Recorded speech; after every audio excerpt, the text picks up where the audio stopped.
We have Clifton Lambreth, the author of Ford and the American Dream, founded on right decisions, and also worked as marketing and sales at Ford Motor Company for 24 years. Clifton, what do you think is the problem with the automakers today than the automakers of yesterday?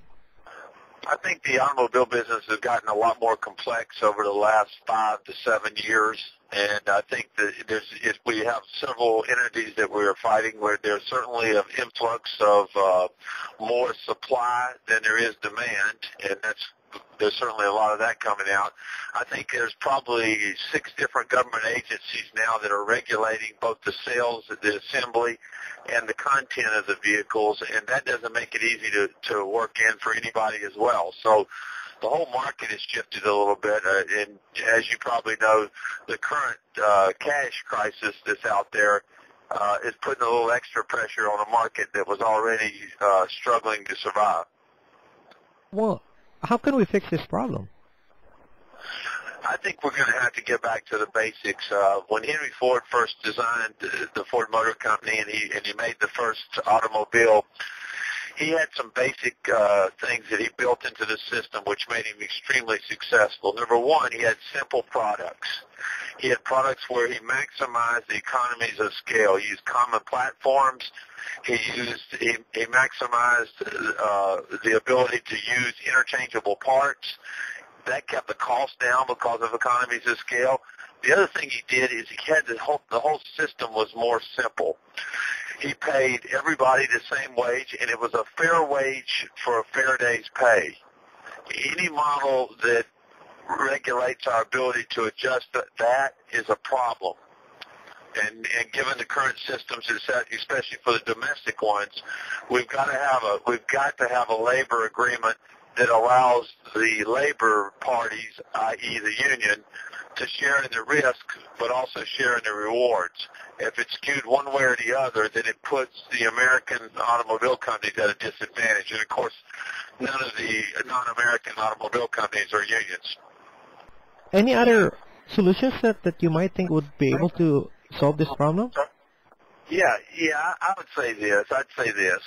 We have to get back to a very simple system, and we have to get back to focusing on what the customers need, delivering in a cost-effective way. And Ford's done a lot of that, and that's not a criticism of them. They've done a lot of things, but we have to get back to a system that is customer-driven. And we have to also make sure that our management style moves from a command and control deal to a better, more servant leadership. I mean, we've got to have everybody involved in the process of where it's labor, management, the dealers, the suppliers. We all have to be on the same bus going in the same direction. We can't afford not to be, because it's a very, very complex market, and we depend on each other. The relationship is it's two-way. And so we've got to work closely with our dealers, we've got to work closely with our suppliers, and we've got to have more flexibility built into the system that allows us to react when the market changes. Did you ever get a chance to, when you were writing the book, to get a sense of where's the most expensive part of producing automobiles today?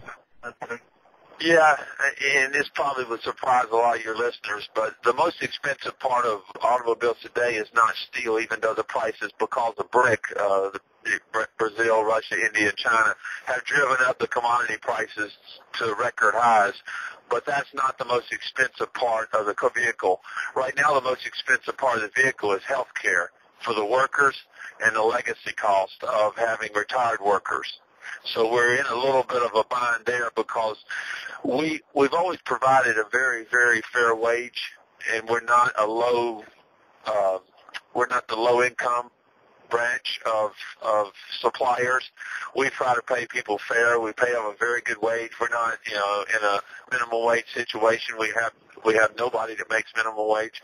So we try to pay a fair price and get a fair deal.